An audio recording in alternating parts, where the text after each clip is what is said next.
Yuk, balik lagi dengan gue, Muhammad Relasi di sini. Nah, kali ini di Ngobrol Solid, gue ngobrol sama senior, sebenarnya senior FIB. Ketika di kampus, dia senior gue tapi dari jurusan sastra Arab. Nah, gue kenal sama nih orang ini gara-gara bini gue. Dia itu pernah gabung di BEM FIB waktu itu, dan namanya Kak Rizky Zakia. Itu dia menjadi, ya apa ya, istilahnya atasannya lah di BEM itu. Jadi gue mau berbagi kisah dia karena ini cukup menarik menurut gue, karena dia dari jurusan sastra terus sekarang jadi agen asuransi. Nah, seperti apa kisahnya, disimak ya. Halo Kak, apa kabar Kak, sehat? Hai Ail, sehat Alhamdulillah. Ail gimana kabarnya? Alhamdulillah, ya gini-gini aja, gini-gini aja. Alhamdulillah, biar Nah, sehat-sehat terus ya Ail ya. amin amin amin. Jadi Ya, ya di era pandemi ini masih kita harus jaga diri lah Kak. betul. Nah Apalagi ini punya anak kecil ya di rumah ya. bener, alhamdulillah Hmm, sih, ya Nura itu apa ya, sehat-sehat aja, imunnya kuat tuh anak. Alhamdulillah ya. Wah, Gitu. emang lah kalau anak-anak imunnya masih oke ya. Nah, gini Kak, mungkin kita ngobrolnya santai aja. Jadi penasaran Kak, ini kan Kak Kiki sastra Arab ya. Nah, by the way Kak Kiki ini menarik. Jadi Kak Kiki ini sastra Arab, tapi juga sekarang profesinya adalah di asuransi Kak ya. Iya. Jadi kok bisa gitu, kok bisa ke sana gitu. Lulusan sastra Arab, kalau kita bicara awam gitu Iya. kan, bicara Hmm, awam atau orang yang nggak tahu pelajaran di sastra Arab itu kan, jokesnya atau sindirannya itu kan, ngapain masuk sastra Arab, mau jadi ustadz gitu kan. Nah, itu kan ada Iya, iya. beberapa yang kayak gitu, seperti kalau misalnya sastra Iya. Jawa mau jadi dalang gitu kan. Ini kok bisa Kak dari sastra Arab terus jadi apa di asuransi sekarang? Itu ceritanya gimana? Ah, sebelum saya cerita, saya mau tanya deh sama Ail. Hmm. Kalau menurut Ail nih ya, Ail sendiri ketika sekolah, kuliah itu tujuannya supaya supaya dapat pekerjaan atau apa? Kalau sekolah sih sebenarnya ini agak-agak ini ya, agak ekstrim kalau pandangan Ayla sama keluarga ya. Iya, Jadi kalau kalau Ayla pribadi sebenarnya kuliah kecemplung karena memang awalnya nggak mau kuliah. kecemplung. Uh-uh. Iya. Kalau sekolah ya intinya belajar sama apa namanya, dapet ilmunya sih sebenarnya. Ya, nah itu sebenarnya sih yang juga saya rasain ya. Mm-mm. Jadi kenapa waktu itu ambil jurusan sastra Arab? Sebenarnya saya punya alasan sendiri nih, yang Mm-mm. mungkin buat orang lain alasannya mungkin orang lain nggak pernah tahu gitu ya. Alasan saya tuh kenapa gitu kok saya pilih sastra Arab? Mm-mm. Karena jujur aja, ayo kalau dulu kan kita namanya SPMB ya. Ya, Nah saat masih SPMB itu kan SPMB. kita, ya SPMB itu kan kita bisa pilih dua jurusan, bener ya? Mm-mm. Saat itu saya pilih jurusannya itu dua-duanya sastra Arab. Satu Waduh. di UI, satu di Unpad. Jadi ya dulu emang niatnya masuk ke sastra Arab. Niatnya sih pingin belajar bahasa Arab, Ail. Karena Mm. eh, kebetulan nih ya, ayah saya itu sebenarnya keturunan Arab. Jadi Mm. kakek saya itu orang Arab asli dari Jeddah gitu. Nah, tapi karena gap generasinya cukup jauh ya sama saya, jadi saya nggak pernah ketemu sebenarnya sama kakek saya itu. Mm. Nah, sama saudara-saudara yang ada di sana pun kita tuh sebenarnya nggak pernah komunikasi. Jadi dulu tujuannya saya masuk program studi Arab itu pingin kenal budayanya lebih dekat dan pingin belajar bahasanya supaya suatu hari mungkin saya bisa connect sama keluarga-keluarga yang ada di sana. Karena keluarga kita yang di sini tuh benar-benar nggak connect sama sekali dengan keluarga yang di sana gitu.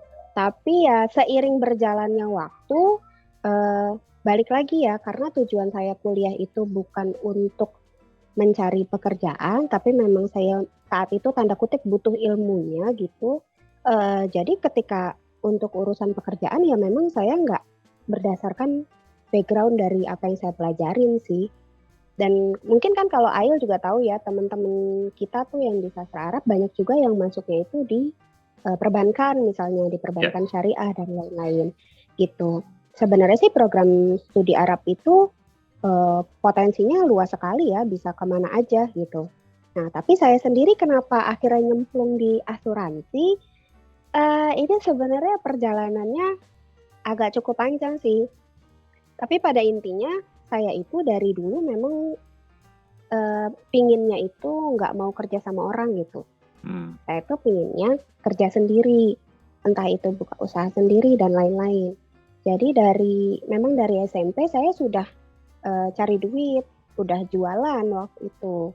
Nah, jadi ketika lulus kuliah pun saya itu emang tujuannya bukan cari kerja gitu, tapi pingin punya satu usaha sendiri. Nah, saat itu saya punya partner, sahabat saya tuh. Jadi kita berdua itu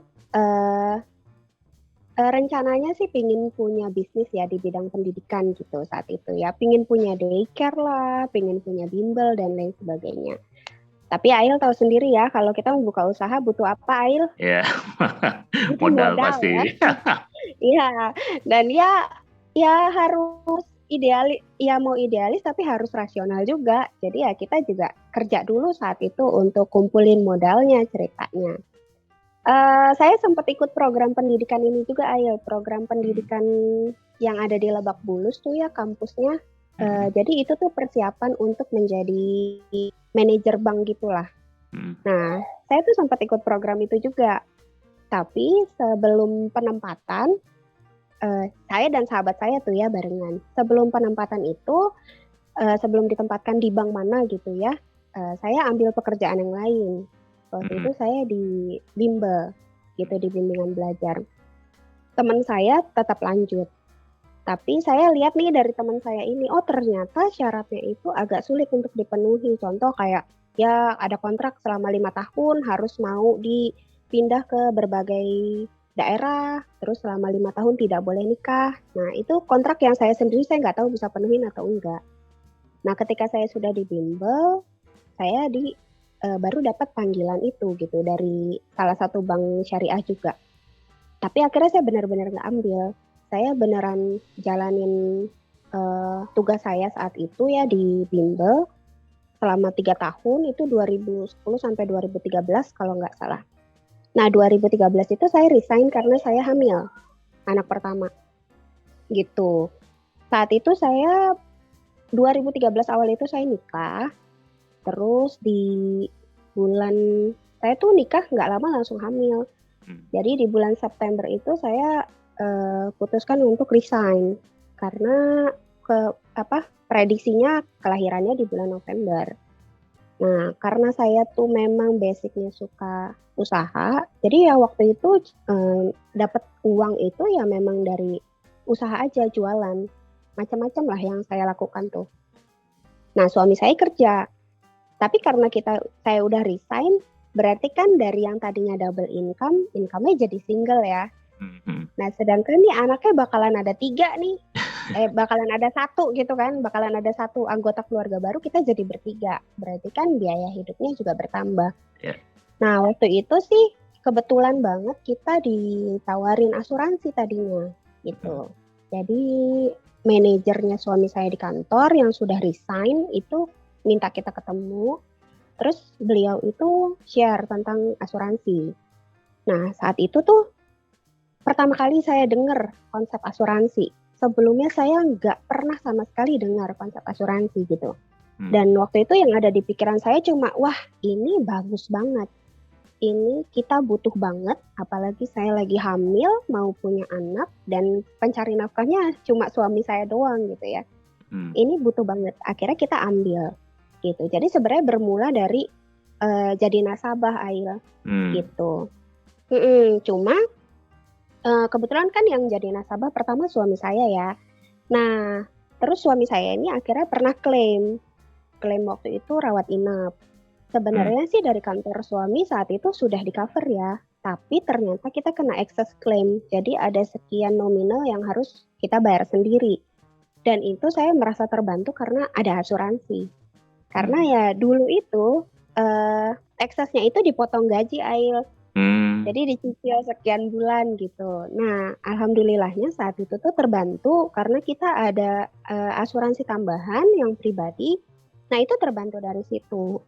Dan dari situ tuh saya sebenarnya cuma sharing aja sih sama teman-teman karena saya ngerasain manfaatnya ya. Kan sebenarnya saya tuh tipe orang yang kalau saya tahu sesuatu itu bagus, saya bisa ngoceh kemana-mana gitu. Jadi saat ngerasa, wah ini manfaatnya kok, oh ternyata asuransi kayak gini ya, ternyata bener ya ada manfaatnya. Ya udah, saya cerita sama orang-orang dan teman-teman saya mau gitu. Kok gue mau ya? Iya nih, gue juga belum punya gitu. Ya udah, terus saya tanya lah sama agent saya saat itu. Ini sebenarnya kalau kita mau jadi agent juga gimana? Ada peluang bisnisnya atau enggak? Dijelasin peluang bisnisnya seperti ini. Ya udah, karena saya merasa cocok, kita coba gitu. Gitu sih Ail awal mulanya. Menarik nih ceritanya Kak Kiki. Nah, menarik ya. Sebenarnya kan kalau kita bicara asuransi kayak ada beberapa orang, pasti ada segelintir orang yang memandang samping lah, maksudnya menyampingkan itu gitu. Dan juga ada yang pasti Kak Kiki juga pernah ngalamin lah, ketika Kak Kiki nawarin gitu kan, terus ditolaknya mungkin nggak enak gitu kan. Nah proses kayak gitu tuh Kak Kiki ngadepinnya gimana? Maksudnya ngejelasin ke orang yang mungkin gitu kan, niat Kak Kiki kan baik gitu, karena kalau dari aku sendiri tahu Kak Kiki itu kan setelah pacaran sama Ageng gitu. Ageng. Nah itu kalau ngelihat dari bagaimana Kak Kiki caring ke Ageng dan kawan-kawannya waktu itu di BEM ya, itu kan memang beda gitu, caringnya bukan antara senior dengan Kadif dengan staffnya kan, tapi ya lebih kayak kakak ke adik-adiknya gitu. Nah itu Kak Kiki ngadapin proses yang mungkin penolakan atau harus ngejelasin ke orang, terus malah debat mungkin kan, pasti ada tuh, ya kan? Iya. Ngadepinnya gimana tuh Kak, proses kayak gitu? Ini sih sebenarnya sejalan dengan proses ya Ayah. Kalau misalnya masalah penolakan, saya rasa sih bukan cuma di asuransi aja. Pekerjaan apapun kita pasti akan menghadapi itu. Pekerjaan apapun kita bisa saja menghadapi hal itu gitu. Sebelumnya saya jualan gitu juga ada kok yang rese-rese gitu ya, yang nolak lah, terus entah bilang kita nipu lah atau apa gitu ya, karena dulu kan kita jualan juga lewat media sosial. Nah, tapi sebenarnya sih kalau sekarang gimana cara menghadapinya, balik lagi ke diri sendiri sih Ail. Kalau saya sama suami memang niatnya itu bantu sih, gitu. Niatnya bantuin orang ya. Ya mungkin buat orang klise banget, lu mah masa iya sih nggak pengen komisinya gitu ya. Ya terserah gitu. Ya nggak apa-apa juga sih kalau pikir kayak gitu ya. Ya di satu sisi memang ini ladang rezekinya kami memang mencari rezekinya di sini, so why not gitu, nggak apa-apa dong. Sama aja kayak pedagang-pedagang yang lain kan sama saja. Tapi di sisi lain ada satu hal yang saya tuh selalu ingat gitu loh Ail. Jadi itu kan ada salah satu nasihat ya, bahwa sebaik-baik manusia itu adalah yang bermanfaat bagi orang lain gitu. Nah itu sebenarnya sih yang mendasari apapun yang saya lakukan sih, apapun pilihan profesi yang saya lakukan sejak awal saya berprofesi gitu. Dulu kan awal sekali ya saya jualan itu dulu jualan barang-barang branded ceritanya Ayah. Nah, barang-barang yang harganya mahal, tapi saya bisa jual dengan harga yang murah karena itu barang-barang sampel gitu ya.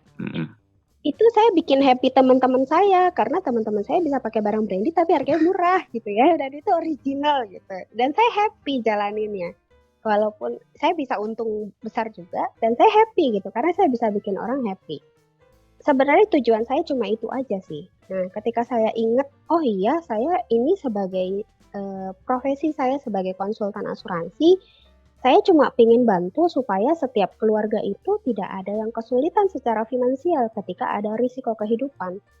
Karena yang namanya risiko kehidupan itu pasti akan terjadi, gitu loh. Risiko itu kan macam-macam ya Ail. Ada risiko bisa sakit, ada resiko kecelakaan, ada yang namanya resiko meninggal dunia. Apalagi kalau resiko meninggal dunia itu kan hal yang pasti akan terjadi gitu. Dan ketika hal-hal itu terjadi, itu akan sangat berpengaruh sama kondisi finansial keluarga. Jangan salah, bukan cuma kondisi finansial orang itu saja, tapi juga keluarganya. ketika kita sakit, kita nggak ada asuransi, tentu keluarga yang lain akan tanda kutip kerepotan untuk cari dananya.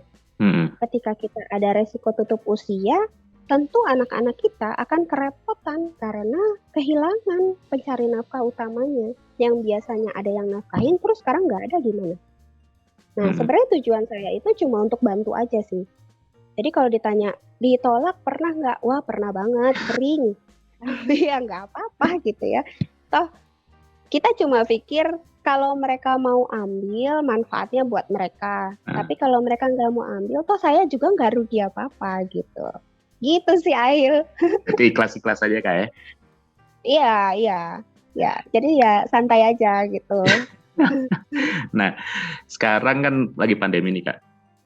Nah, semua bidang pekerjaan terpengaruh lah, semuanya. Gitu. Baik ada apa yang tadinya mereka harus tatap muka ataupun sekarang akhirnya berlompat-lompat ke digital atau misalkan ya pasti usaha kesehatan juga sama kan, pasti terdampak juga. Nah, itu yang Kak Kiki rasain gitu.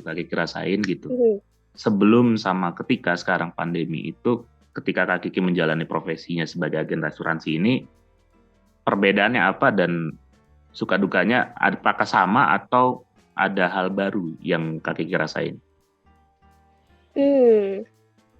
Wah, ini sebenarnya blessing in disguise ya kalau buat saya pandemi ini. Bukan berarti saya tidak turut prihatin dengan teman-teman profesi lain gitu ya. Tapi ini saya hanya sharing aja. Jadi sebenarnya kalau saya ini di Prudential ya, Ail ya. Ail tahu lah ya, soalnya Ail nasabah saya ya. Selalu aja Kak ngomongin merek di YouTube-ku mau nggak apa-apa. Boleh ya? Oke, boleh. Ajar aja. Ya. Iya, jadi kan karena saya di Prudential dan sangat bersyukur sekali support system dari Prudential itu sudah sangat siap untuk go digital itu sejak kurang lebih sekitar tahun 2017 atau 2018 gitu. Nah, jadi kan kalau dulu nih ya, kita tuh untuk buka polis asuransi ada sejumlah dokumen yang mesti kita isi secara manual, kita tanda tangan, lalu kita kirimkan ke kantor agensi, nanti dari agensi kirim ke pusat dan bla bla bla. Sehingga prosesnya itu 7 sampai 14 hari kerja. Sejak calon nasabah tanda tangan hingga diterima menjadi nasabah gitu ya. Prosesnya bisa 7 sampai 14 hari kerja. Nah, tapi dengan perkembangan digital gitu ya dan support system dari Prudential yang luar biasa, sekarang itu kita sudah nggak pakai kertas lagi. Jadi awalnya keluar aplikasi tersebut, aplikasi khusus untuk tenaga pemasar itu, sebenarnya tujuan Prudential itu untuk go green, jadi mengurangi penggunaan kertas ya. Ya Prudential juga bukan cenayang gitu ya, nggak tahu kalau mau ada pandemi ya. Jadi ketika ada pandemi, akhirnya ini sangat memudahkan gitu, sangat memudahkan tenaga pemasar. Lalu Prudential juga betul-betul membuat sistem yang benar-benar cepat gitu ya. Ketika ada pandemi di awal Maret 2020. Ya, Maret. Ya, awal Maret 2020 itu kita di bulan April kalau nggak salah itu sudah mengeluarkan program namanya Cekatan. Cekatan itu cepat tanpa berdekatan. Jadi walaupun nasabah ada di luar kota, di luar daerah, bisa buka polis secara virtual gitu. Dan kalau ditanya dampaknya bagaimana buat saya sebagai tenaga pemasar, ya itu tadi blessing in disguise. Karena jujur ya Ail, sebelum pandemi, kalau misalnya nih kebetulan saya ada nasabah di beberapa daerah ya. Ada di Solo, ada di Brebes, ada di Balikpapan gitu ya, ada di Cirebon, ada di beberapa kota gitu. Bahkan ada nasabah saya yang di London juga, ada yang di Malaysia juga. Tapi kebetulan yang di London udah balik ke Indonesia. Nah, dulu nih ketika mau buka polis asuransi, sejauh apapun nasabah tuh kita mesti samperin. Jadi ya dulu kita ke Solo, ke Brebes, ke Surabaya, itu kita samperin gitu. Karena kita harus ngelihat nasabah secara fisik nih. Bener nggak matanya ada 2, kupingnya ada 2. Bener nggak nih secara fisik sehat, lengkap gitu ya.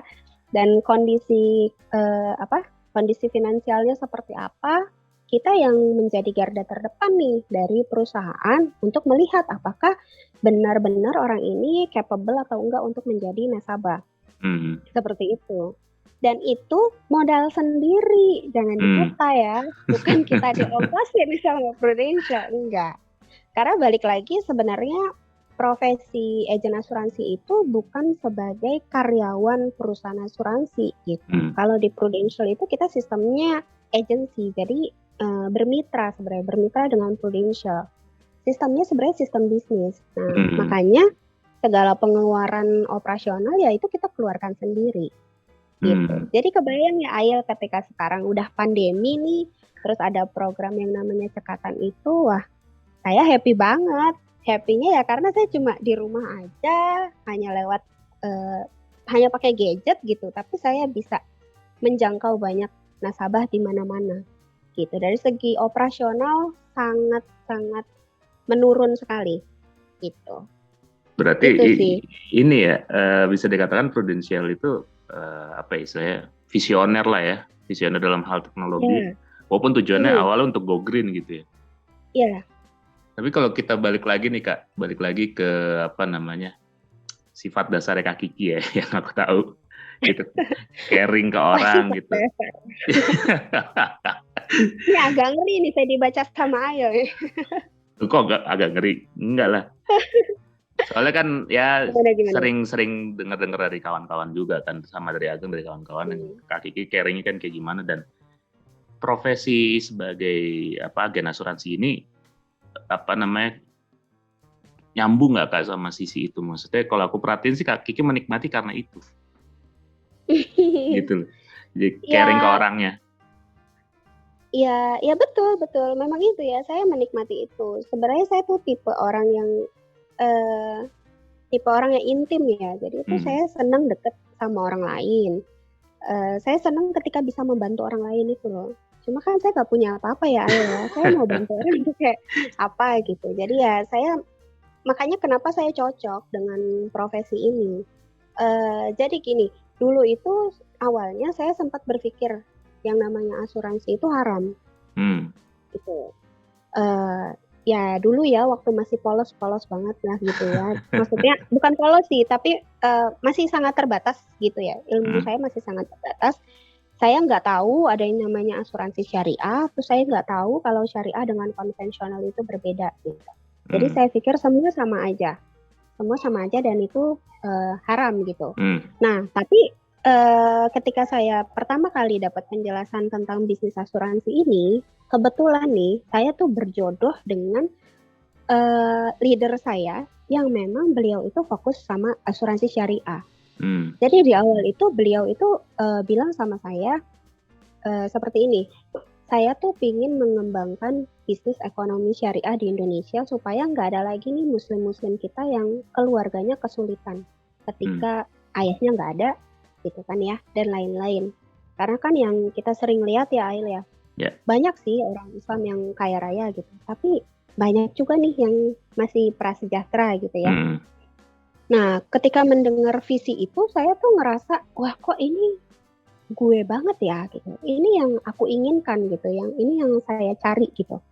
Saya nggak cuma sekedar kerja bisnis buat cari duit, tapi ada hal lain yang bisa saya dapatkan. Karena balik lagi yang namanya bisnis itu kan nggak cuma untung rugi ya Ail, tapi juga surga dan neraka gitu ya. Itu kan berat sekali.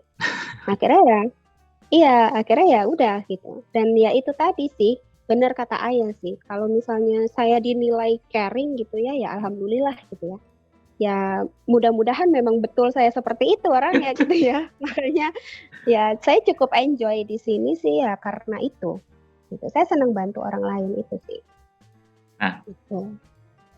Mungkin dari Kak Kiki nih ya, ini terakhir gitu biar kita nggak panjang-panjang amat, karena nanti bakal ada mungkin lanjutannya, konten-konten lanjutan soal literasinya.